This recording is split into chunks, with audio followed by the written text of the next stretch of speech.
Dulu teman-teman kalau ada kuliah materi dicatat, tapi kalau sekarang cuma difoto. Entah fotonya akan dibaca lagi atau kemudian hanya dokumentasi. Tuhan dan dia yang tahu. Tuhan dan si pemotret yang tahu gitu. Tapi kalau mencatat, barangkali dia akan beberapa kali membuka. Next lagi.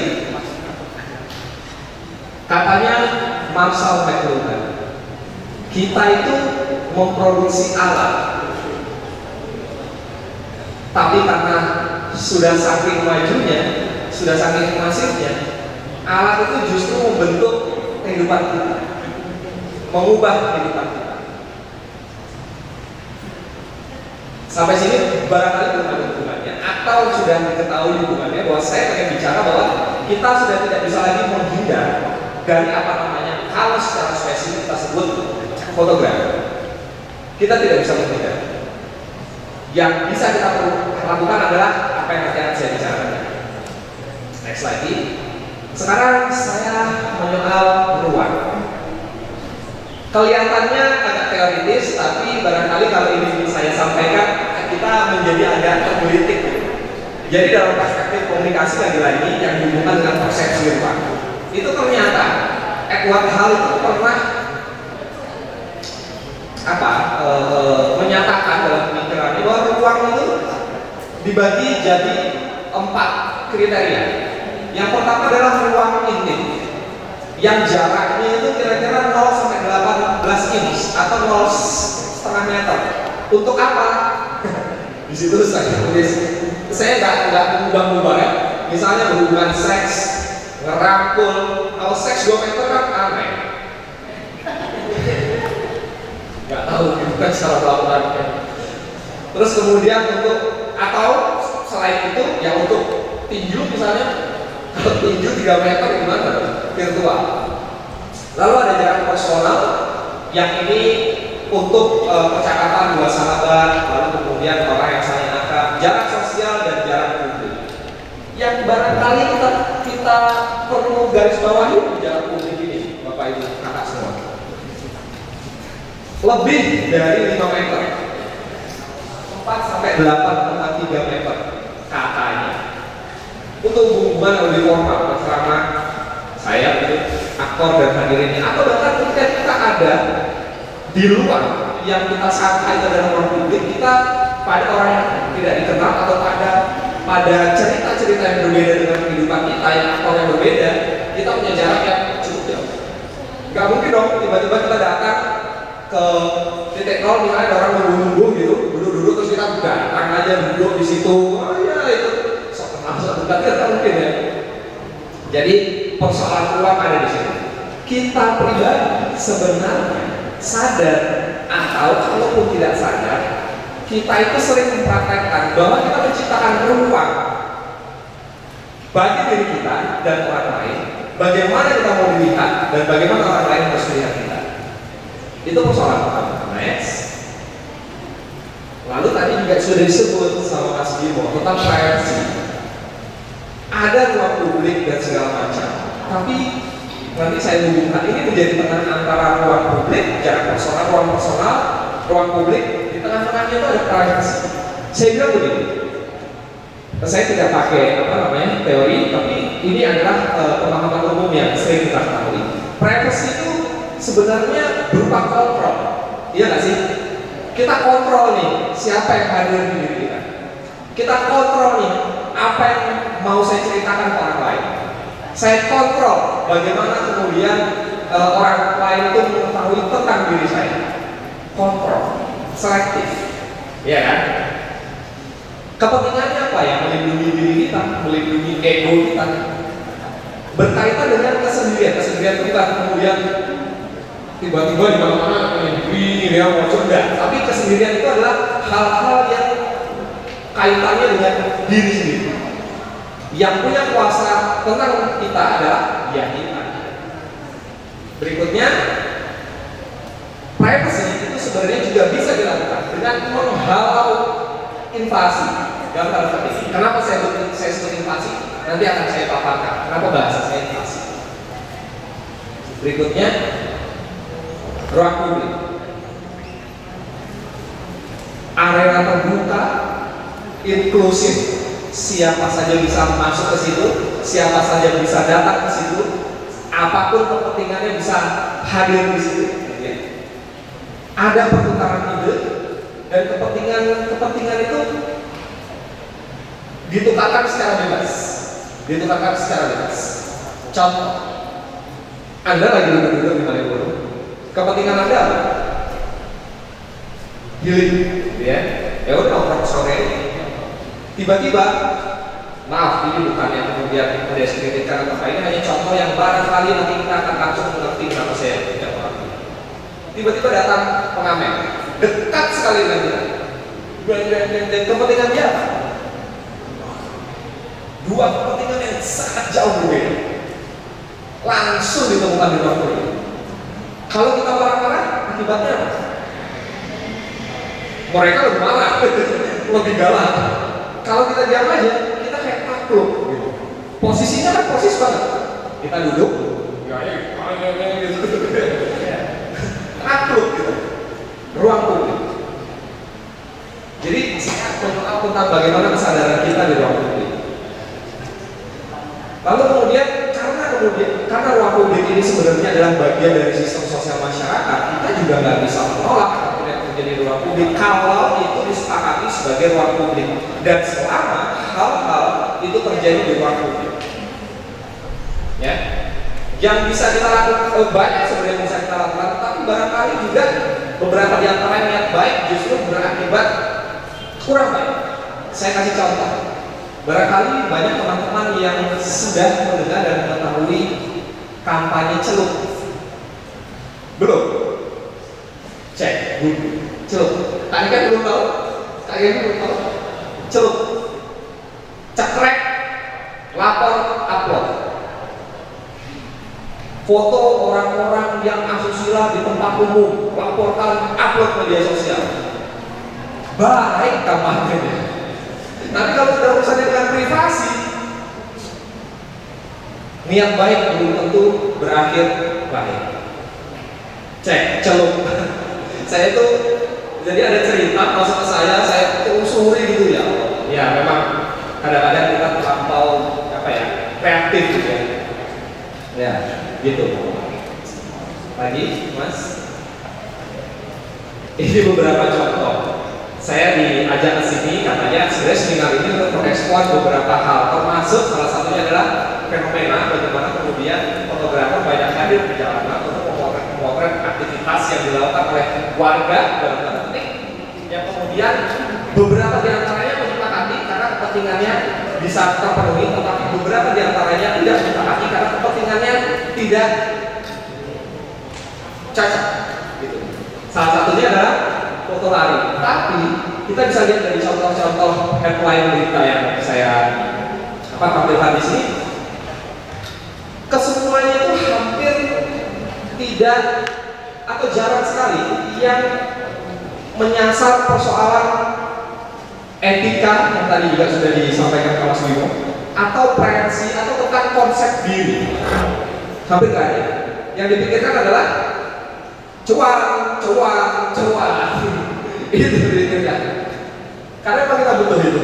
Cuan. Nah, ada di Tarakan, ada di Bali, ada di Jakarta, ada di Denpasar, gitu ya.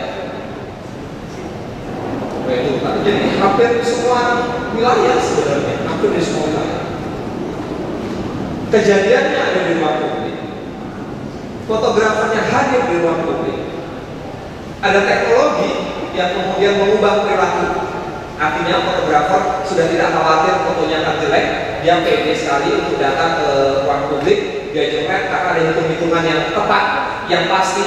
Tadi saya bilang fotografer dalam bagian sens dan teknologi. Bagian sens itu barangkali kalau kita ukur cahaya itu normal, kita yakin jepret pasti bagus, itu sensnya. Kira-kira gitu.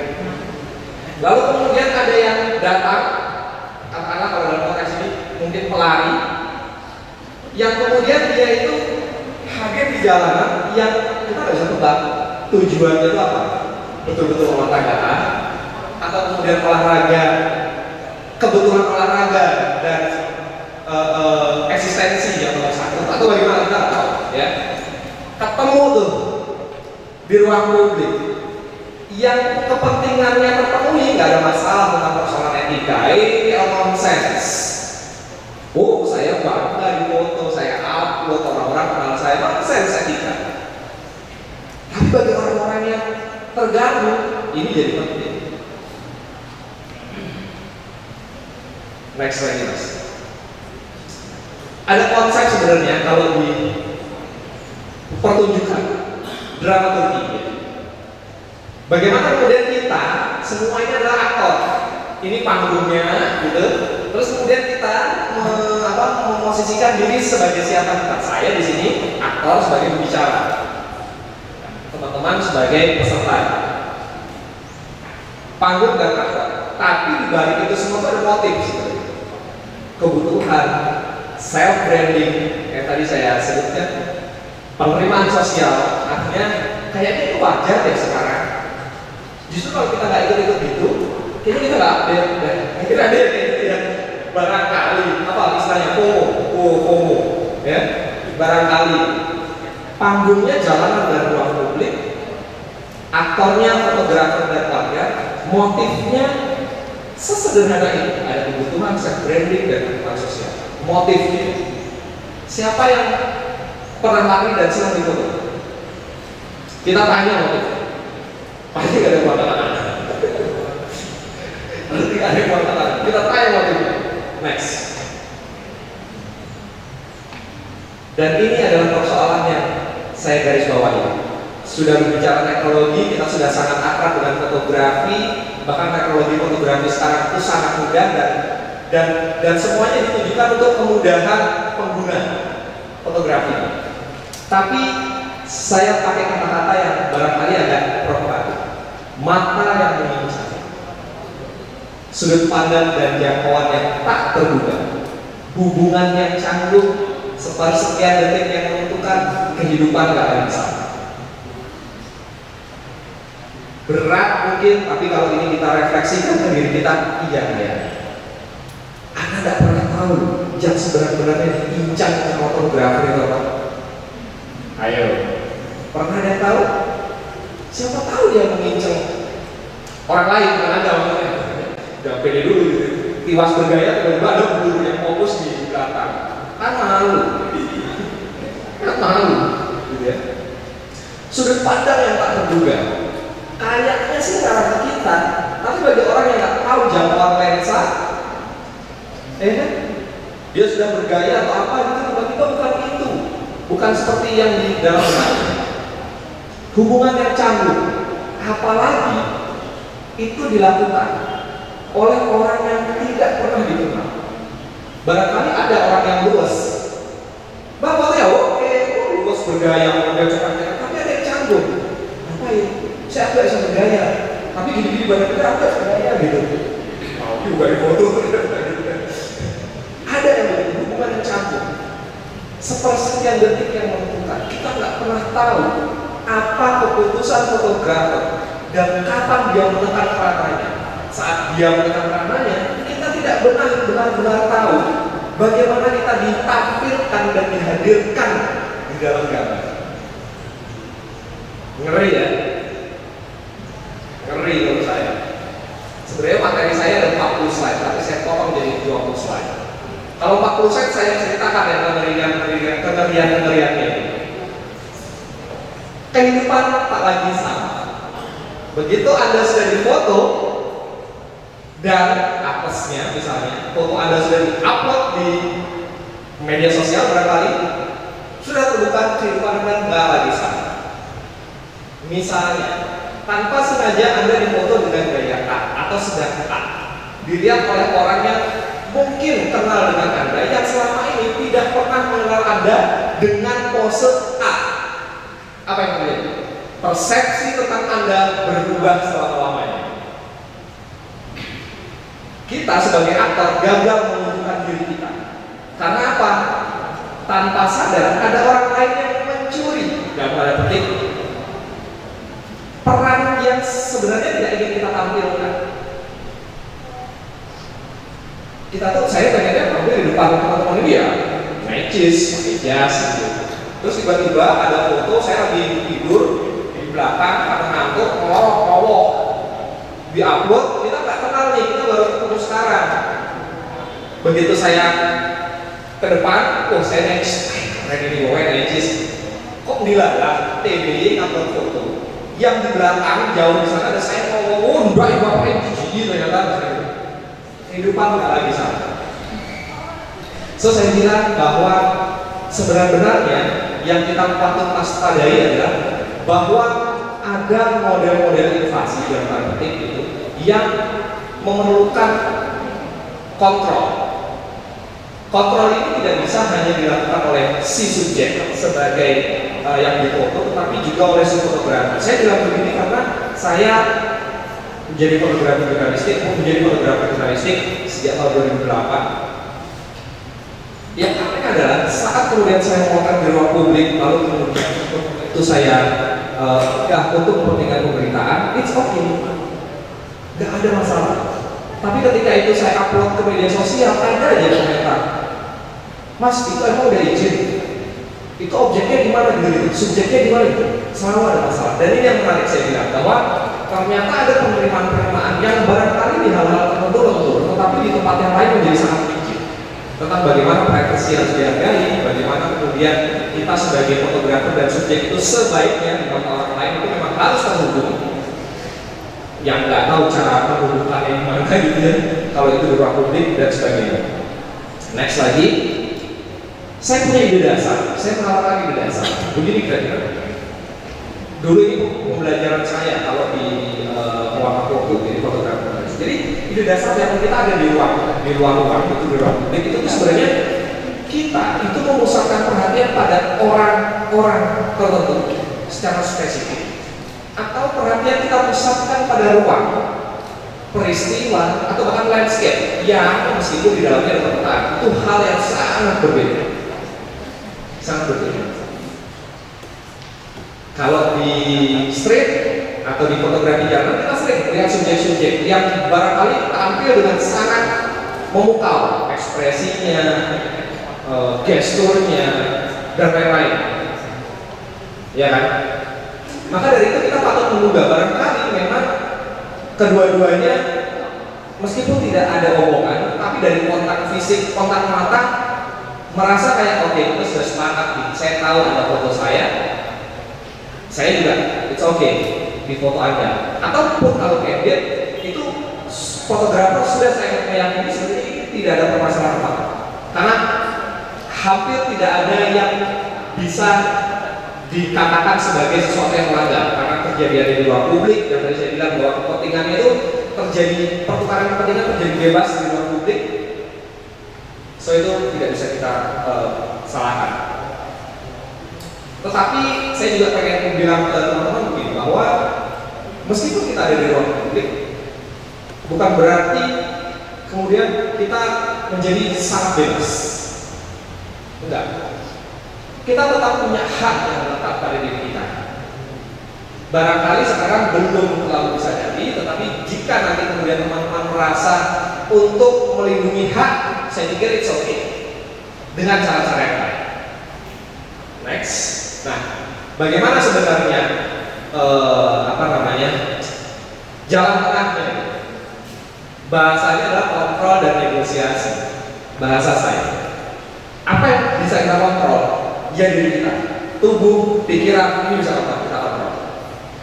Kalau kita merasa kita tidak mau atau kita tidak berkenan hadir atau dihadirkan dengan cara yang mungkin kita duga tidak sesuai dengan kemauan kita bicara. Atau pakai sign tertentu gitu, simbol atau pakai tanda tertentu. Kita bicara, kita tunjukkan.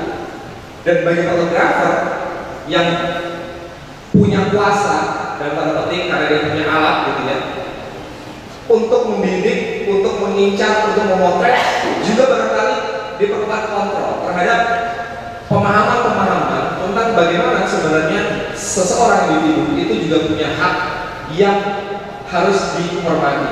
Karena tadi saya bilang, sepersekian detik ketika foto sudah diambil dan itu sudah tersebar, kehidupan tidak akan pernah sama lagi.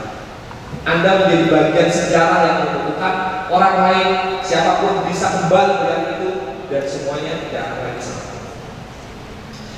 Dalam mengkonstruksi, dalam mengontrol tubuh dan pikiran itu, saat kita bisa mengontrol tubuh dan pikiran, kita punya kepercayaan diri untuk negosiasi. Negosiasi tentang menolak atau bagaimana baiknya dan segala macam, atau dengan cara-cara yang lebih baiknya, sebenarnya untuk membentuk konstruksi perilaku. Jangan sampai hal-hal misalnya jangan sampai hal-hal yang sebenarnya salah dinormalisasi. Sehingga kita punya peran, karena kita punya kontrol terhadap tubuh dan pikiran kita, lalu kemudian kita bisa negosiasi, plus fotografer juga melakukan hal yang sama, kita mengkonstruksi perilaku. Bahwa sebenarnya baik atau yang dikatakan nyaman itu begini loh seharusnya. Saya gitu. Meskipun itu butuh waktu yang lama dan aktornya bukan hanya kita, banyak aktornya harus banyak. Dalam rangka barangkali untuk memapankan pemahaman tentang kondisi-kondisi sosial kita saat ini. Di mana-mana kita melihat orang difoto, di mana-mana kita melihat orang memfoto. Di ruang publik kita sudah sangat maklum ada kamera, ada orang memotret, kita nggak sadar diri kita difoto dan segala macam. Sehingga ketika ada foto yang diupload, terus tiba-tiba, padahal kita nggak tahu tuh fotonya, pas scroll, malah seneng ini aneh menurut saya. Itu aneh menurut saya.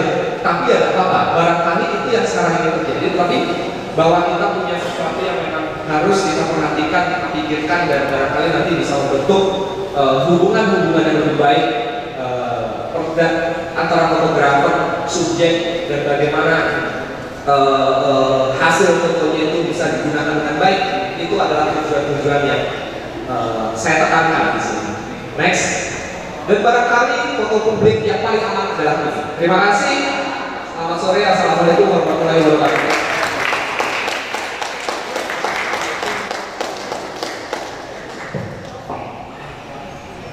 Oke, terima kasih Mas Novan untuk pemaparannya. Cukup menarik ya, tadi ada foto di ruang publik bersama kawan-kawan primata.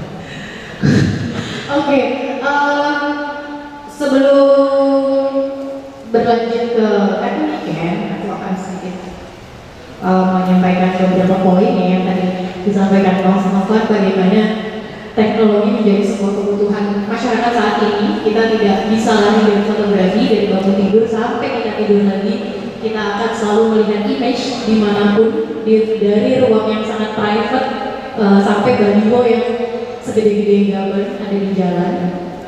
Lalu bagaimana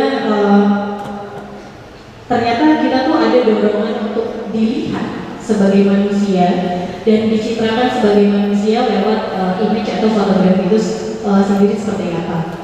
Dan di zaman era yang keberlimpahan ini kan akhirnya kadang kita abai akan hak kita sebagai manusia yang punya hak privasi, hak atas diri kita sendiri.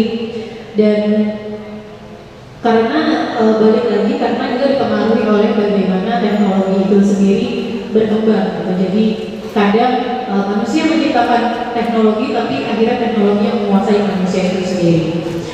Dan yang pasti tadi sempat dibahas juga soal bagaimana persoalan ruang, terus menciptakan bagaimana kita sebagai manusia juga sebenarnya menciptakan ruang privasi kita sendiri, mengantisipasi bagaimana seperti apa kita ingin dilihat.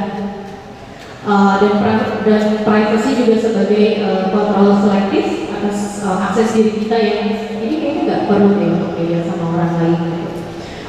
Tadi balik lagi gitu, ternyata kita sebagai manusia punya kebutuhan yang secara alam bawah sadar kita, oh iya, aku tuh mau deh sesekali difoto dengan bagus, dilihat dengan bagus, dicitrakan dengan bagus gitu. Dan tadi yang cukup menarik sebenarnya soal dunia tidak lagi sama, dan itu ada kengerian di balik itu ya. Kita kadang tidak sadar bagaimana atau sampai mana foto kita dikonsumsi secara massal gitu. Apalagi misalnya konteksnya adalah di media sosial gitu. Kita tidak pernah tahu foto itu sampai kemana dan dipergunakan oleh siapa saja, dan itu mungkin teman-teman di sini akhirnya apa ya, sedikit terbuka tentang kesadaran bagaimana berhati-hati dalam memotret, berhati-hati dalam mengupload foto, apakah itu dapat merugikan orang lain atau merugikan sendiri-sendiri secara tidak langsung. Nah, oke, untuk bisa kita lanjut ya untuk pemaparan terakhir kita dari Kakak Niken, silakan bisa memaparkan presentasinya. Sore, terima kasih sebelumnya karena yang tadi pada berdiri semua saya ikut. Oke, masih melek? Sudah ngantuk? Boleh nggak sih kalau ngantuk ngopi atau minum dulu? Ya, kita santai aja ya, karena kita terakhir dan kebetulan kita backgroundnya sama-sama arsitektur. Mas Novan juga punya background akademisi. Sebenarnya intinya sama, kita ngomongin ruang publik ya. Dan kita juga bertiga sama-sama fotografer. Jadi mungkin ada beberapa insight pemikiran yang mirip. Nah, saya mengangkat etika dan empati ini merespon dari judul sarah-sarah ini sebetulnya, antara privasi dan ekspresi. Waktu saya diberi judul ini, kenapa bukan ekspresi dulu, baru privasi, tapi kenapa ditulis privasi baru ekspresi? Artinya kan di sini mendahulukan sebuah privasi dulu baru ekspresi gitu. Tapi sebagai konteks fotografer, saya sebagai orang yang diberi ruang di sini untuk memetik ide atau pemikiran teman-teman sekalian, mana sebenarnya yang perlu didahulukan. Kita harus melihat privasi dulu, ekspresi dulu. Mungkin tadi udah sempat tercetus dari Mas Bimo kayak selama kita di ruang publik itu ada beberapa treatment, misalnya candid tanpa disutradarai, foto-foto seperti itu menurut saya lebih kepada mengulangkan ekspresi dulu ya, baru kemudian misalnya pertimbangan penggunaan foto, kemudian baru dipikirkan untuk selanjutnya gimana sih soal modelnya, soal kaitannya dengan publikasi gitu, mau ditampilkan di mana, mau di sosial media atau mau dicetak dan lain-lain. Oke. Aku perlu mengenalkan diri ya. Boleh ya? Masih ada grogi soalnya. Nama saya Niken. Saya berprofesi sebagai fotografer, artinya saya hidup dari fotografi. Dan sampai hari ini ternyata fotografi itu tidak hanya berkaitan dengan memotret. Kita juga harus paham foto ini akan tersiar di mana, dipublikasikan sebagai apa, dan lain-lain. Kemudian macam-macam cara memproduce dan lain-lain. Nah, kaitannya dengan privasi dan ekspresi ini yang muncul di kepala saya pertama kali ketika memotret di ruang publik adalah menjaga intuisi. Jadi boleh ada nggak yang sering memotret di pasar atau di jalan? Tadi nggak ada yang fotografer sih, tapi ya tak putuskan fotografer. Mbak, sering memotret di mana? Kadang di pasar, kadang kebetulan pas wisata itu. Dokumentasi lagi. Nah itu hal yang sering aku lakukan juga. Jadi sampai hari ini aku suka banget sama foto-foto dokumentasi. Karena ternyata eksplorasinya bisa macam-macam, bisa luas, nggak cuma sebagai pekerjaan, nggak cuma memotret sesuai random, tapi juga kadang-kadang kita memotret jalan ceritanya kan. Eventnya seperti apa sih gitu? Apakah eventnya seru atau gloomy atau capek? Itu mostly kita sebagai fotografer akan menangkap, memasukkan ide itu melalui komposisi, melalui lighting dan lain-lain. Sehingga menurut aku menjaga intuisi di ruang publik itu penting. Kapan kita melihat misalnya pagelaran seni gitu ya, oh dia akan bergerak ke sini, dia akan bergerak ke sini. Kalau kita tidak sering memotret, kita nggak akan punya intuisi gitu. Dan semakin itu diolah, aku pikir intuisi akan semakin tajam ya. Jadi kita terlatih gitu aja. Gitu. Nah di dalam ruang publik menghargai subjek itu sangat penting. Tadi juga kaitannya dengan ruang publik itu selalu menempel ruang private. Jadi kalau di peruangan itu ada ruang publik, ada private. Ada yang di tengah-tengah semi private atau semi public. Itu kalau kita desain rumah, ya Mas Bimo, itu pasti ada selalu ruang-ruang seperti itu. Apakah ini akan private atau semi private? Apakah ini publik atau semi publik itu selalu ada irisan-irisan ruang seperti itu. Sehingga di situ di ruang-ruang itu ada ruang-ruang personal yang muncul sebagai subjek yang akan kita foto, dan kita sebagai fotografer kita adalah bagian dari ruang personal itu. Jadi aku selalu menggambarkan ruang personal itu seperti bubble gitu, seakan-akan permainan yang kita bisa belimbing itu. Nah itu yang paling kecil itu ruang paling intim, tadi sekitar 50-60 cm itu ruang paling intim. Terus dia melebar jadi 1 meter, jadi ruang personal, terus melebar lagi dan melebar lagi. Itu seakan-akan kita kalau di ruang publik bisa melihat orang-orang seperti itu. Oh ketika orang bisa duduk bersebelahan kurang dari 1 meter, mungkin dia intim, mungkin. Atau ya itu bagian dari toleransi ruang personal.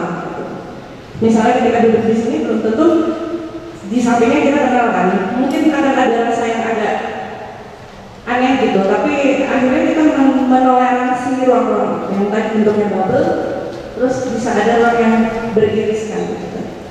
Itu. Oke, next. Nah dalam konteks arsitektur perkotaan, karena aku basicnya adalah arsitektur, ini sangat ruang publik itu sangat kota banget buat kami ya. Ruang publik itu merujuk pada ruangan fisik yang dapat diakses dan digunakan oleh semua orang tanpa diskriminasi. Jadi betul-betul siapa saja boleh akses, rentang umur, mau dia rekreasi, mau dia berjualan, mau dia ngamen dan lain-lain, itu kita bisa sebut ruang publik. Oke, next.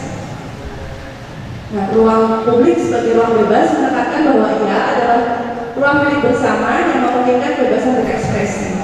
Jadi setelah orang-orang tanpa diskriminasi ini hadir, punya kebebasan, punya hak untuk berekspresi, berinteraksi dan bergerak sesuai dengan yang dia mau. Seakan-akan ini adalah ruang publik bebas. Tapi ternyata kan di kebebasan itu menempel satu batas. Batasnya apa aja? Kaitannya sama etika, legalitas. Misalnya kayak kita memotret, apakah itu legal atau ilegal? Apakah itu menyerobot privasi orang atau tidak? Kemudian secara fungsi tidak boleh juga mengganggu ketertiban orang lain. Nanti kita harus saling hormat gitu. Oke, next. Aku cerita ini nanti aja. Nah, fungsi-fungsi ruang publik itu ada 4 yang pokok ya.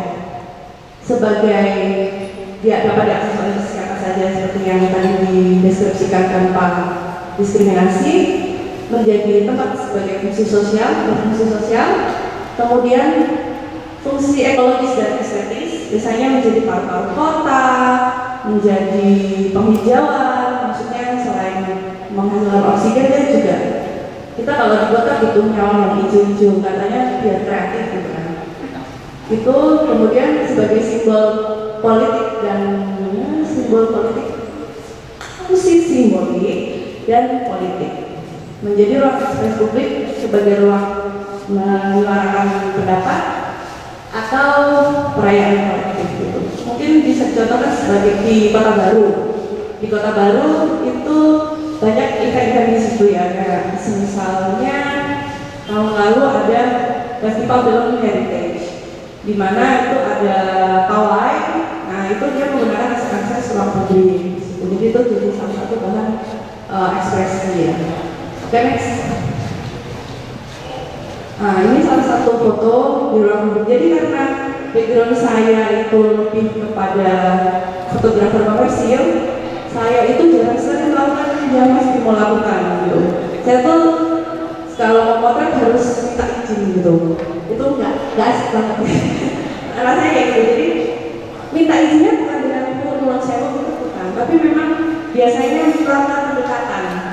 Misalnya ibu jualan jenang gitu ya, jualan jenang, maka saya duduk dulu agak lama, ngajak ngantri ibu silakan duluan, terus nanti pura-pura ngobrol dan lain-lain. Itu sebetulnya cara saya minta izin.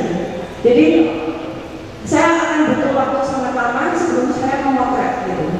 Nah mungkin ini kaitannya dengan karena saya perempuan ya, jadi rasa mengutamakan rasa gitu. Nah gitu galak ya Pak ya, galak ini. Cuma memang terkadang tergantung suasana juga. Ketika ada sesuatu yang menarik, kok jadi galak ya, kok ternyata galaknya itu brand jualan misalnya, kayak yang jual es apa tuh yang pakai toa itu, es potong. Nah es potong itu kan mungkin kalau tadi bapaknya ngapain teriak-teriak gitu kan. Cuma lama-lama setelah ngerti oh ternyata menarik juga, akhirnya mendekat, ngobrol dan lain-lain. Jadi saya tuh terbiasa buka itu, termasuk foto ini. Jadi butuh waktu sangat lama untuk memotret gitu. Saya harus pura-pura macam orang lokal di sana, menikmati pantai, matahari dan lain-lain, ajakin ngobrol, habis itu baru saya keluarin kamera. Jadi nggak langsung keluarin kamera gitu. Terus langsung saya minta izin. Kemudian ketika udah difoto harus langsung tanya, harus waktu itu saya selalu tanya ketika update di foto minta aku atau minta ikutin lomba atau apa gitu. Saya ada pertimbangan itu, pasti saya tanya boleh nggak difoto. Meskipun demikian, kebanyakan foto-foto saya itu hampir nggak ada mukanya gitu. Mostly kayak foto yang tadi petani itu nggak ada mukanya, nggak tahu kenapa. Menurut saya ketika ada muka itu ada sesuatu yang mencuri perhatian. Ketika ada muka, ada tatapan, ada lirikan, itu tuh seakan-akan dia punya cerita sendiri gitu. Jadi kebanyakan saya tidak begitu menikmati foto yang ada muka kan, sampah gitu. Ya tapi ada juga yang ada mukanya. Next. Aduh. Privasi versus hak dokumentasi. Nah, ini apa yang bacanya? Yang sebelumnya apakah foto menghargai subjeknya? Nah, ini persoalan objektivitas dan subjektivitas. Kita meletakkan yang kita foto sebagai subjek atau objek. Itu menurutku sangat penting kaitannya dengan banyak hal, dengan cerita yang akan kita tampilkan di foto, apakah kita akan mengeksploitasi itu atau tidak. Nah, soal ya karena kebiasaan saya meminta izin itu tadi, kebanyakan ya foto-fotonya partisipatif ya. Jadi coba loncat lagi mas, lagi. Jauh lagi. Oke, jadi foto ini foto Kartini Kendeng. Nah, waktu zaman itu kan ada perlawanan dari Kendeng soal pabrik semen. Kebetulan saya ada undangan ke sana karena mereka itu mau melakukan protes dengan sebuah gerakan budaya, namanya laporan. Nah, saya ngikutin itu dari laporan yang pertama. Kemudian kegiatan itu berlanjut dengan long march ke Pati. Jadi dari Kendeng ke Pati itu sekitar 48 km. Nah, somehow saya tuh pengen banget dokumentasiin ibu-ibu ini yang kami dari orang-orang ini yang menamai mereka Kartini Kendeng itu orang tua, bukan mereka. Bukan mereka yang bilang, aku Kartini Kendeng itu bukan gitu. Nah, cerita itu pengen saya abadikan gitu ya, pengen saya foto sehingga saya ngikutin kegiatan mereka. sampai ya udah ini kita udah sampai nggak ada jarak ya kita teman gitu, kita saling mendampingi.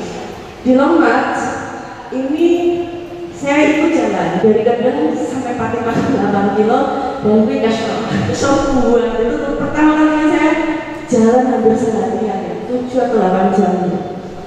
Nah ini foto itu di jalan, jadi habis belokan satu jembatan saya ingat sekali mereka istirahat, begitu istirahat sebentar berdiri terus dibakar lagi obornya baru mau jalan. Nah, saya di tengah-tengah itu duduk.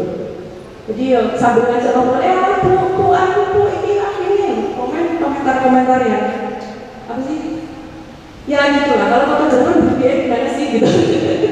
Jadi beribet gitu, bahasanya memang beribet. Nah, saya suka sekali foto ini meskipun secara teknis mungkin tidak proper ya, kameranya mirrorless dan itu ISO-nya wah menghasilkan noise yang bertaburan gitu. Tapi saya suka sekali sama foto ini. Jadi bagaimana kita membuat foto menjadi sebuah gambar penuh dengan cerita, itu kalau matang kita udah nggak perlu teks lagi untuk melengkapi. Beda dengan sekarang ya, kalau sekarang untuk narasi caption kalau ditampilkan di sosial media kayak gitu sih. Oke, balik lagi ke yang mas. Oke, sampai foto yang tadi karena next. Nah ini kaitannya dengan tadi kita merepresentasikan dan sebagai apa, sebagai diri kita atau kita ikut partisipatif ke subjek kita gitu. Itu sangat penting di foto publik menurutku karena jadi nggak terlalu banyak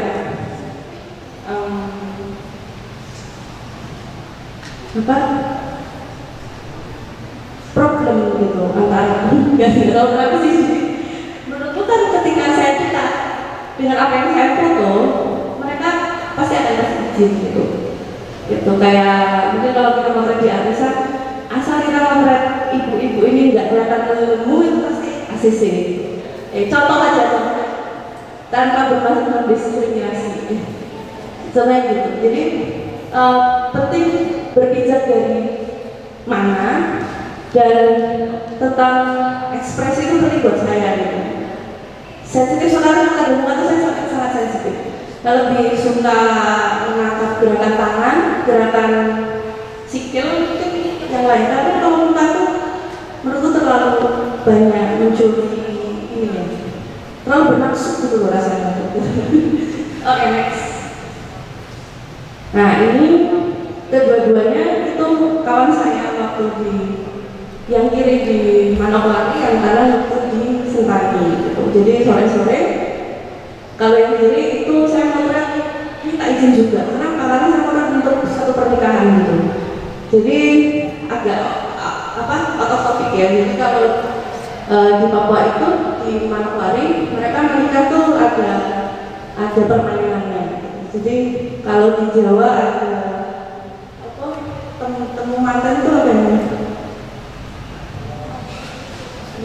Ketemu mantan. Jadi kalau misalnya mau masuk ke pelaminan panggil ada panggil. Kalau di sana panggilnya itu di rumah.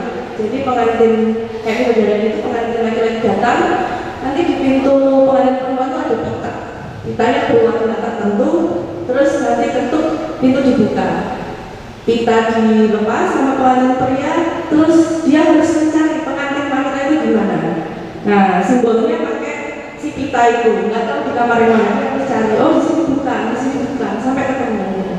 Baru itu ditemukan berduanya di situ. Nah itu sangat menarik. Saya ingin ngikutin pernikahan itu pagi, langsung siangnya di hotel. Nah di hotel saya nemu 2 bidadari ini cantik banget itu. Karena buat saya sangat secara visual menarik. Mereka berkulit gelap, bergaun putih-putih, kipasnya berbulu itu bahkan kayaknya di Jawa juga agak jarang gitu. Menurut saya sangat mewah dengan rambutnya dikasih bunga-bunga tuh aku udah kaget banget gitu, karena emang wis bukan dari Jawa bukan juga. Kemudian aku langsung aja kayak tidak mau ambil pusing, aku foto duluan. Emang mereka ada takut gitu, tapi mereka apa cantik kok, cantik gitu ya, namanya break fotografer gitu. Ya gitu, tapi fotonya cukup memuaskan sih, aku suka banget meskipun secara teknis meternya mungkin off ya, karena penting aku ini udah melalui proses gabung sedikit gitu. Oke, next, komunikasi estetika ruangan. Oke.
Magenta, terus hijau pupus, kembang-kembang, polkadot, atasnya polkadot, bawahnya list opponent gitu. Itu sangat mematik untuk keluar dan pengen motret gitu. Nah, karena di Papua agak sensitif soal yang mengeluarkan kamera, jadi aku ngajak satu orang ini sebagai simbolik, aku kalau kancangnya gitu, kayak gitu. Jadi itu politis sih buat aku, supaya aku bisa dapat foto-foto yang menurut layak aku perjuangkan dan aku eksporkan gitu. Gitu. Next.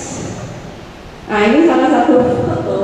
Sebenarnya ini dari test shot model yang aku simpan untuk pribadi. Jadi jangan dibayangin kita motret di luar tuh selalu terpublish, Kalau fokus buat saya sering menyimpan foto-foto kaki mau jadi posting tak simpen gue.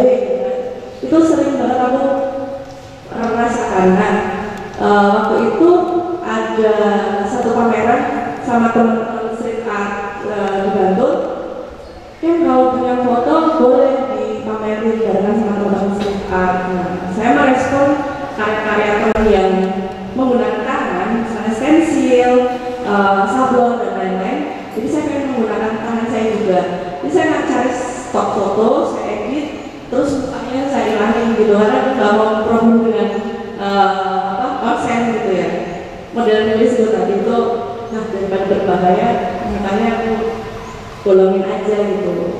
Nah itu shortcut sih, itu agak curang gitu. Tapi aku pengen nunjukin aja kadang-kadang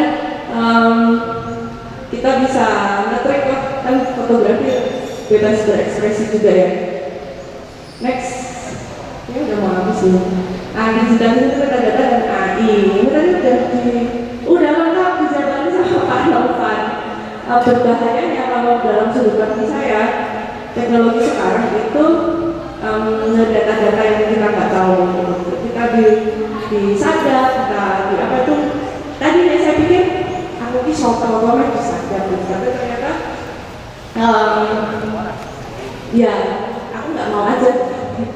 Jadi saya bertemu siapa, saya berbicara apa, khususnya kalau ketemu dengan teman-teman lingkaran wartawan, kita kadang-kadang ngomong hal-hal yang sensitif ya, politik dan lain-lain itu nggak, ya aku nggak mau aja kalau orang itu nggak dibawa itu sangat dapat yang personal, lebih personal gitu.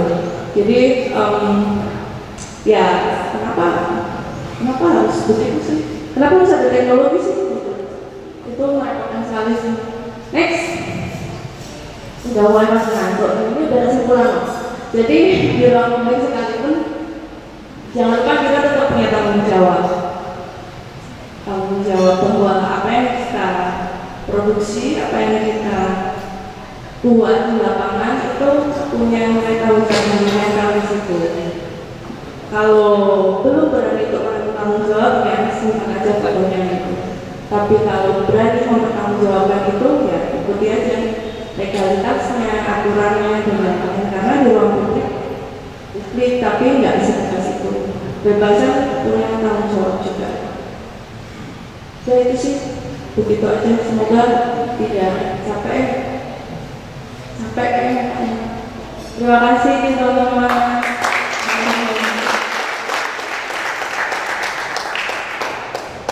Oke, terima kasih Kak Niken untuk pemaparan materinya. Cukup menarik tadi Kak Niken juga sempat membahas soal bagaimana praktik fotografi yang Kak Niken selama ini jalani sebagai fotografer komersil dan juga fashion gitu, dan ada kesadaran-kesadaran penuh yang Kak Niken lakukan gitu ketika membuat sebuah karya.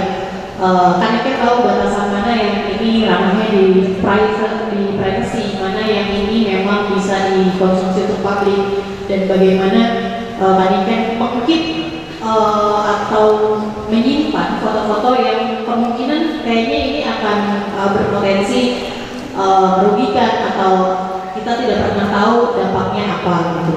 Itu jadi satu hal yang menarik juga. Lalu ada juga bagaimana sebagai fotografer juga kita sangat lekat sekali dengan merepresentasi orang lain dengan tatapan kita sebagai fotografer tanpa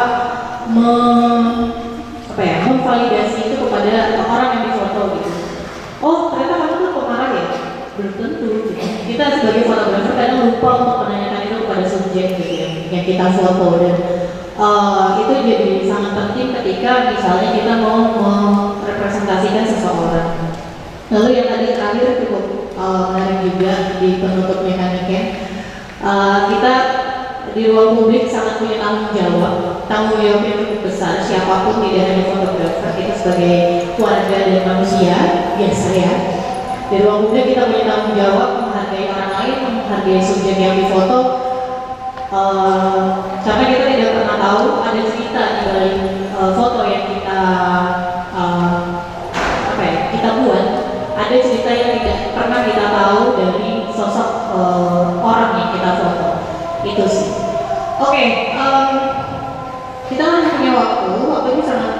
sedikit sekali, ada 15 menit. Mungkin teman-teman ada yang mau bertanya atau menyampaikan pendapatnya, silahkan. Ada yang mau bertanya atau menyampaikan pendapat, boleh. Aku udah ngantuk, udah terlalu banyak informasi. Oke, boleh, silakan Mas.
Boleh langsung dijawab?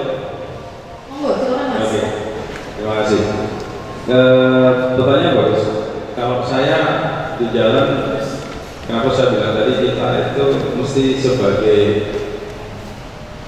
pengisi ruang interaksi juga harus punya etika. Etika di sini tuh sebenarnya banyak sekali, termasuk ketika teman-teman lihat pewawancaranya Bruce Willis di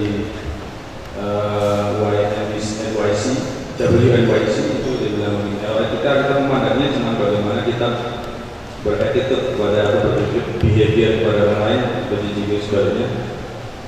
Kita tuh di jalanan juga harus punya etika. Artinya gitu, ketika saya bareng istri saya itu pasangan sah saya, yang saya menggandeng dia, menyentuh dia, mencium dia itu hal hukumnya, cuma bibir itu hal.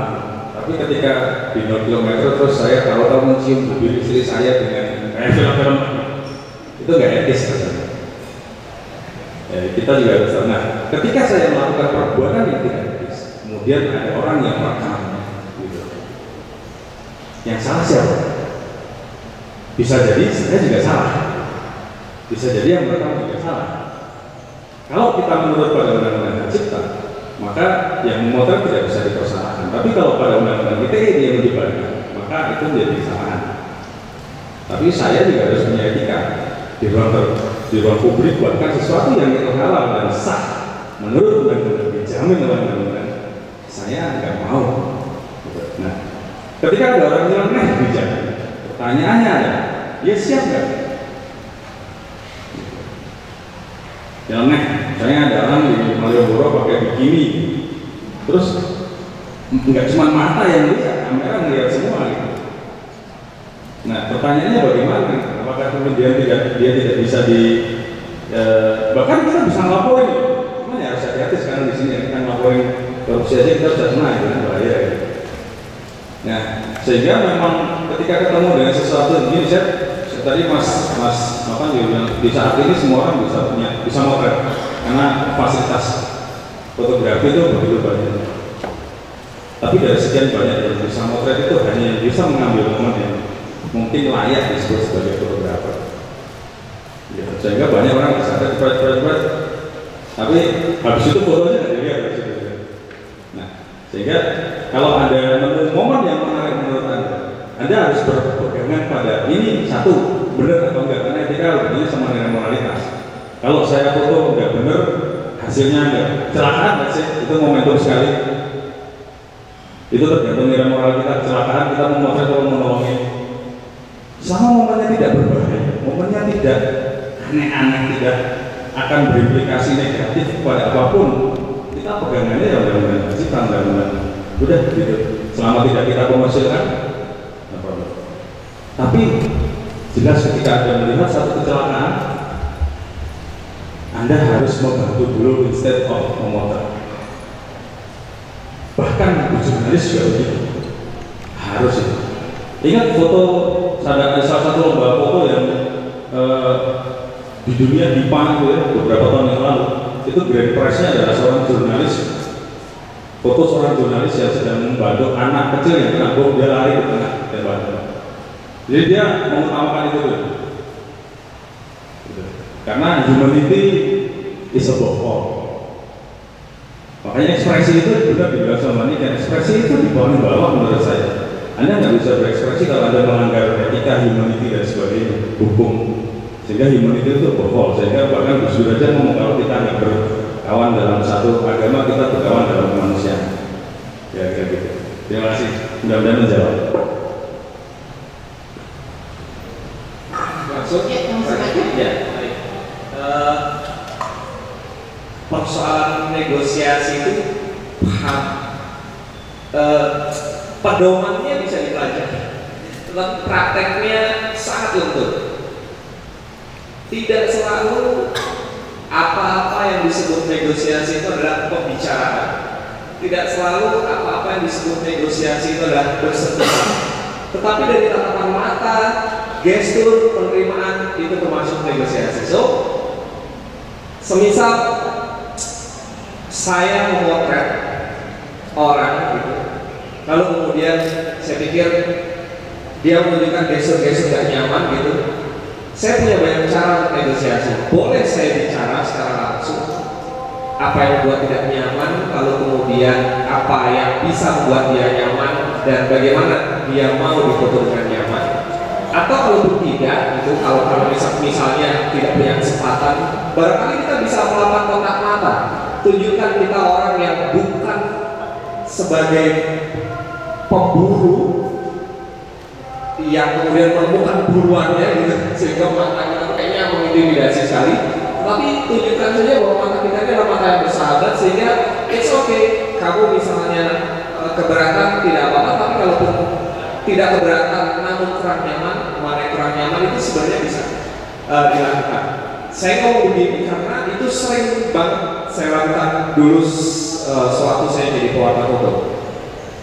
Berulang kali saya memotret tukang becak yang tidur. Dulu kan di Kota Baru itu sering di bawah-bawah pohon apa rindang-rindang itu sering tuh banyak becak-becak tidur. Saya foto gitu.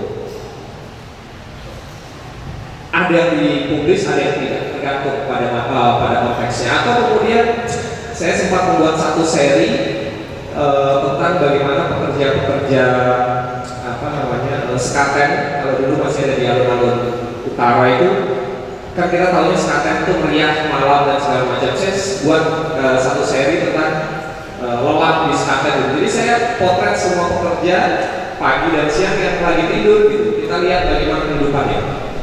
Sebagian saya upload adalah foto-foto yang barangkali pada saat itu saya yakin itu sudah dalam persetujuan. Karena kenapa begini ceritanya? Saat saya potret, kamera yang saya gunakan itu bunyinya intimidatif. Saya bilangnya intimidatif. Ya, teman-teman boleh bayangkan waktu itu saya bawa 1DS Canon 1DS Mark III yang kalau dijepret aja itu bunyinya keras sekali dan orang tidur bisa bangun. Setelah bangun saya pikir marah. Saya memang bersiap kalau dia marah ya saya akan minta maaf, kalau dia tidak marah saya akan bersahabat. Nyatanya hampir semua tidak marah, hanya kaget, mengtakon, gopoy mas, ini mau saya buat di media, dia lucu, gini. Oh ya malah teman-temannya godain, oh itu jenengnya itu jagoan gini.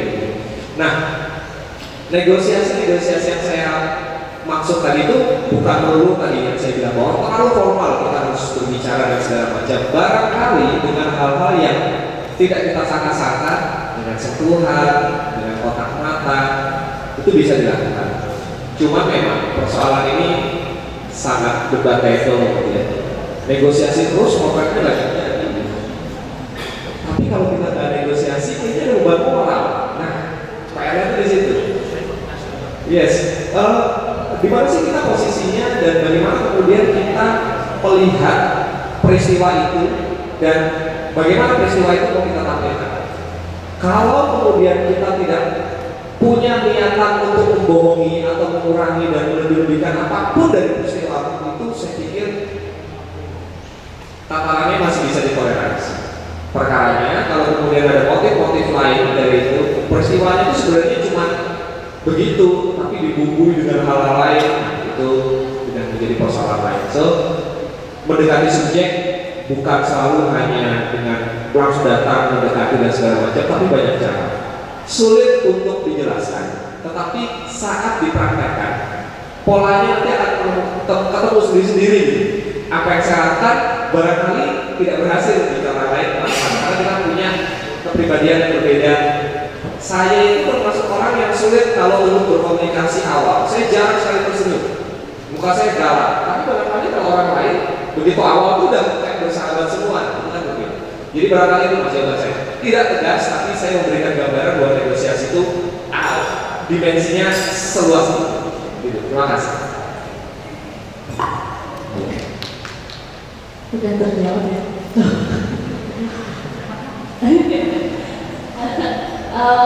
Tadi pertanyaannya kaitannya dengan bangunan ya.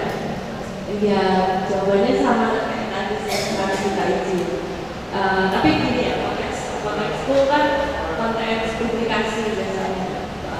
Barang-barang yang kerja kan biasanya cetak dan lain-lainnya itu udah harus selesai secara legal, secara etika. Jadi memang minimal kalau misalnya kayak beberapa bulan yang lalu saya memotret di kilometer 0 di depan Gedung Agung yang memang nanti sudah direncanakan akan untuk pameran dan dicetak gitu kan. Otomatis karena kaitannya dengan cetak dan publikasi yang lebih puas itu bukan sekedar postingan Instagram, otomatis saya harus punya mengantongi izin bahwa ini itu legal. Perbuatan ini itu sakit di mata peraturan daerah gitu ya. Akhirnya di proyek saya itu saya di satu area di Gedung Agung di Keraton itu porosnya Keraton udah kilometer 0 itu semua mengurus izin. Kaitannya dengan kita nggak mau ada problem ketika nanti udah cetak ternyata ini ilegal gitu secara konstitusi secara aturan gitu. Jadi ya karena banyak mengerjakan hal seperti itu, saya cenderung izin itu harus sudah kelar dulu. Karena kita udah berangkat, udah prepare, kita ternyata diusir, itu nggak lucu sih. Kita udah effort banyak persiapan. Seperti itu. Oke, menjawab. Terima kasih. Oke, terima kasih. Mungkin kita ada satu penanya lagi, masih ada waktu, boleh? Kalau masih ada penanya, boleh, silakan Pak.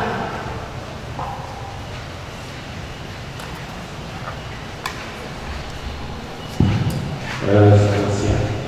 Nama saya Arif. Saya pemerhati fotografi. Memang dari sederhana saya mendukung antara dari privasi dan terutama untuk di publikasi. Jadi selama ini saya mencoba seperti Mbak Luken atau Mbak Luken ya, yang memberikan gelar intuisi. Ya. Saya mencoba dari intuisi dan dasarnya hanya saya, karena saya masih belum menemukan jawaban dari bagaimana takut diupload dan melanggar kita tapi karena privasi atau tidak. Jadi sampai ada hal yang saya mencoba untuk menghindari itu adalah saya mau benda yang tidak bernafas ya. seperti gedung, mobil, pemandangan dan apa sih ya, dan seperti itu. Nah, di sini saya mohon diberikan petunjuk atau PDM. Sebenarnya apa hak pemotret dan apa hak yang dipotret. Jadi itu akan saya pakai untuk pegangan. Kalau memang itu ada di sebuah undang-undang atau ada sebuah ketentuan, saya akan coba penuhi itu. Terima kasih. Ini dijawab bertiga aja kan? Oke, saya mau. Kalau pertanyaannya adalah apa hak pemotret dan apa hak subjek di foto. Yang pertama kita karena di foto itu kita berhak berekspresi, sesuai dengan versi kita. Karena manusia berbeda-beda, punya cerita yang berbeda. Kejadiannya bisa sama, tapi masing-masing orang bisa menceritakan dari sudut yang sangat berbeda. Nah, kita lihat itu. Yang subjeknya juga memiliki hak untuk ini untuk kepentingan apa. Kemudian kalau sifatnya cuma sederhana itu sih. Apakah ini untuk pribadi atau ini untuk publikasi? Saya pikir kemudian jadi kewajiban buat kita dari kewajiban kita untuk memberitahu itu sih. Misalnya, Bu ini boleh nggak kita post di Instagram? Bu ini boleh nggak kita jadi konten video di mana gitu? Atau ini akan untuk cetak di majalah. Pikir dia juga berhak tahu itu untuk apa. Nah, kalau yang biasa saya lakukan, akhirnya foto yang menurut saya sudah oke, ini sesuai dengan yang saya mau capture, saya cetak, saya tuliskan dia. Itu salah satu tips negosiasi dengan, kalau dia menerima fotonya otomatis dia setuju bahwa foto ini bisa saya pakai gitu, untuk tujuan awalnya. Seperti itu, dan praktek seperti itu saya dapat dari orang tua. Jadi potret bisa tunjukin fotonya gitu. Saya contoh dari senior saya. Kita motret di jalanan, fotonya bagus, kita cetak, kita kasih ke orangnya.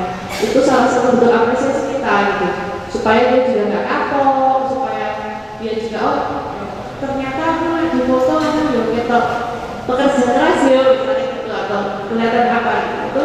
Malah kemudian terjadi komunikasi dua arah, dan itu memperdalam kita memahami apa yang sedang kita lakukan.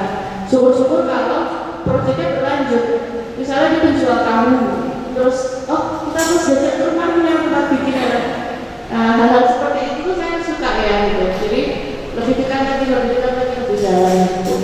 Mungkin kalau Mas Sofan ada yang lain. Baik, saya sedikit bisa, tapi barangkali kalau ini tidak tepat, Bapak bisa langsung membantah. Saya bisa sedikit mengerti tentang bagaimana sebenarnya kalau kita semakin sering mengetahui hal-hal yang berkaitan dengan kata tadi etika larangan, itu lama-lama kayak kita jadi ragu gitu. Mau potret ini jadi ragu gitu ya Pak ya. Akhirnya memilih untuk potret jelas. Benar-benar tidak bernapas. Tapi saya tadi sebenarnya saya punya ide dasar gitu yang sempat saya sampaikan di slide. Jadi kira-kira begini.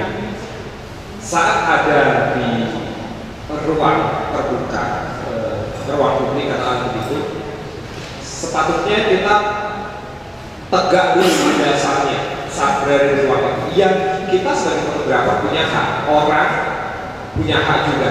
Tapi kalau selalu membenturkan hak atau hak, itu tidak akan pernah menemukan jalan tengahnya. Oleh karenanya, tadi saya katakan di dasar, saat kemudian kita ada di ruang publik, perhatian kita itu tertuju pada orang-orang tertentu atau pada satu peristiwa yang di dalamnya kebetulan ada orang, atau satu ruang yang kebetulan di dalamnya ada orang. Ini persoalan yang sungguh berbeda. Kalau kemudian kita memusatkan perhatian hanya pada satu orang, kita tanya pada diri kita, motif kita apa perhatian di sana?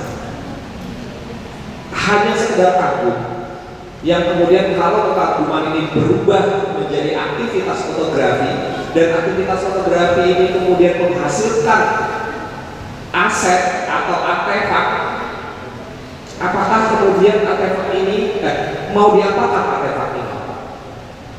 Apakah kita yakin kita tidak punya niatan lain selain hanya mengagumi dan kemudian mengajak orang lain kagum? Atau kemudian kita sebenarnya tanpa sadar punya motif lain?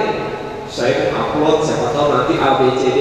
Nah, barangkali itu jadi ide dasar yang bisa jagain kita untuk melakukan aktivitas fotografi di luar ruang.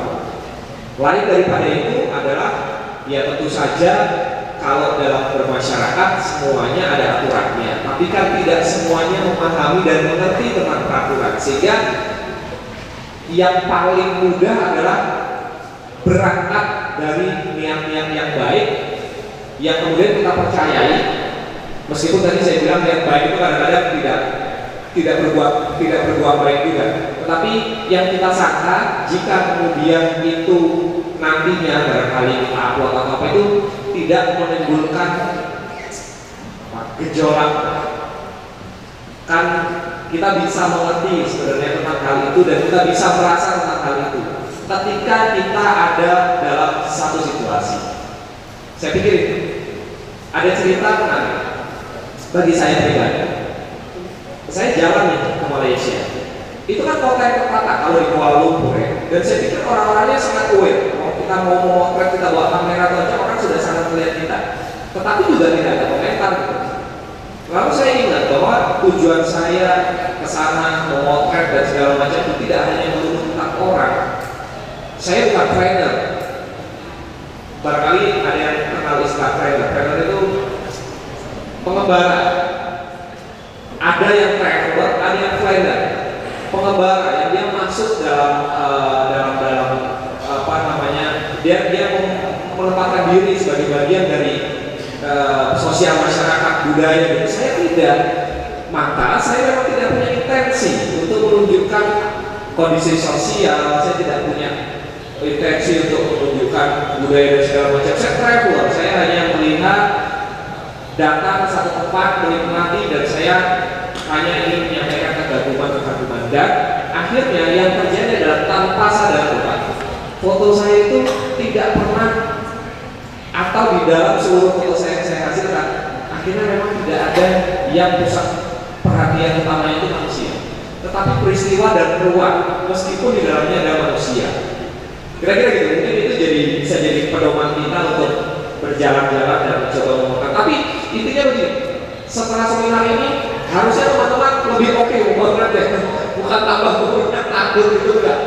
Tetapi kita malah justru di dewasa barangkali. Terima kasih. Terima kasih penjelasan dari beliau dosen yang memang istimewa. Saya praktisi arsitektur, saya motret hobi. Saya akan menjelaskan dengan cara yang paling sederhana. Hubungan fotografer dengan orang ataupun subjek di ruang publik itu kayak hubungan laki-laki dan perempuan. Laki-laki itu kalau orang Jawa berhak milih, perempuan itu berhak nolak, dan berhak memilih di antara yang memilih. Sehingga kita berhak motret, mereka berhak nolak. Kalau mereka tidak nolak, asumsikan berarti mereka tidak nolak, berarti yes. Sama kayak saya deketin istri saya dulu, dia ketika saya tembung, kamu mau nggak jadi istri, dia cuma ketawa aja, nggak ngomong enggak, berarti mau. Dan sekarang jadi istri saya. Jadi saya sederhana itu aja. Termasuk ruang negosiasi tadi ya kita kode. Kalau perempuan itu kan susah kode-kodenya kita pahami. Tapi kalau laki-laki kan sederhana. Kita muter kebablasan aja cuma bro.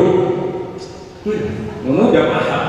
Tapi kalau perempuan tuh udah apa sih? Itu dalane kok gak ono sing ngono. Cuma padu aja enggak jadi pergi. Jadi relasinya itu menurut saya sederhana itu saja kalau dari saya. Kita berhak motret, mereka berhak nolak kalau tidak setuju. Kalau mereka tidak menolak, kita asumsikan setuju. Dah gitu aja. Jadi kita nggak pusing. Gitu. Kalau mereka sampai akhirnya nyamperin saya ketika seperti saya waktu di Jepang, ya kita hapus. Dan gitu aja. Artinya kita hapus itu kalau saya laki-laki dia perempuan gitu, tiba-tiba nolak aku tak ada. Sesimpel itu. Jadi biar karena kita besok juga saya repot. Gitu lah. Kira-kira. Saya mau nambahin, tadi itu waktu Mas mau presentasi itu aku mencatat beberapa item. Jadi ini kaitannya sama hak tadi ya. Jadi ada hak cipta, itu melekat pada fotografer. Ada hak siar, hak publish, itu tidak selalu pada fotografer bisa kita jual. Hak siar itu bisa kita jual. Kemudian ada namanya hak privasi. Tadi aku bisa menolak, saya nggak mau untuk publish. Dia punya hak itu. Kemudian ada lisensi penggunaan. Jadi ketika kita menjual hak siar kita, itu yang melekat di situ ada lisensi penggunaan. Oh ini akan berlaku 1 tahun, akan berlaku 2 tahun seperti itu. Kemudian yang terakhir ada namanya hak menarik kembali. Jadi foto yang kita sudah publish itu kita bisa tarik lagi, kita punya hak untuk itu. Seperti itu. Ya itu tambahan aja dan tiba-tiba kayak lihat. Terima kasih.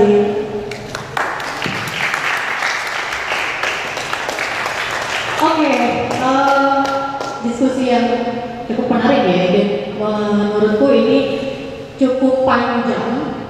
Informasinya sangat banyak yang bisa kita dapatkan sore hari ini dari bagaimana kita melihat definisi sederhana tentang ruang publik seperti apa, lalu masuk ke ranah fotografi di ruang publik itu seperti apa, dan hak kita sebagai person itu juga seperti apa.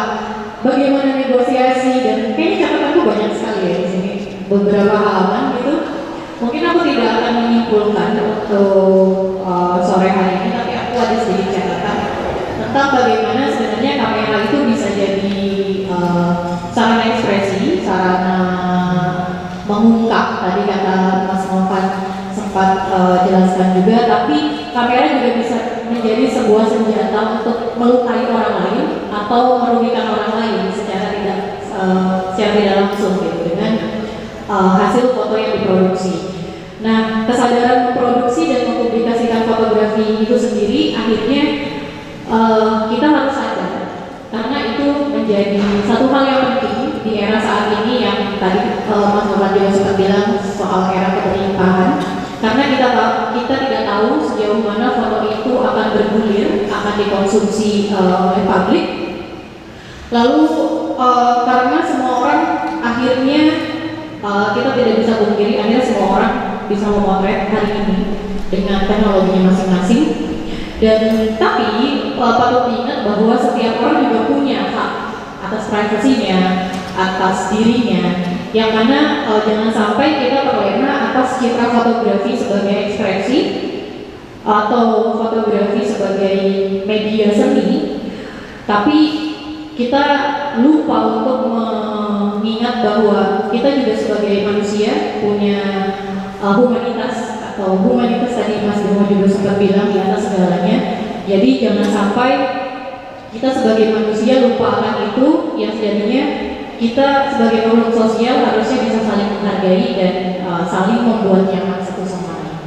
Itu penutup dari saya. Terima kasih untuk ketiga narasumber yang sudah hadir pada sore hari ini. Terima kasih Taman Budaya Yogyakarta sudah memfasilitasi kami untuk sarana seni budaya terkait fotografi di ruang publik. Saya kembalikan kepada MC kakak Gia.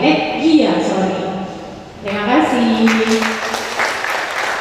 Terima kasih banyak dan juga pertanyaan yang salah lagi untuk Pak Materi dan juga Kak Betty yang dari sudah memandu dan melantik percakapan yang cukup panjang di sore hari ini.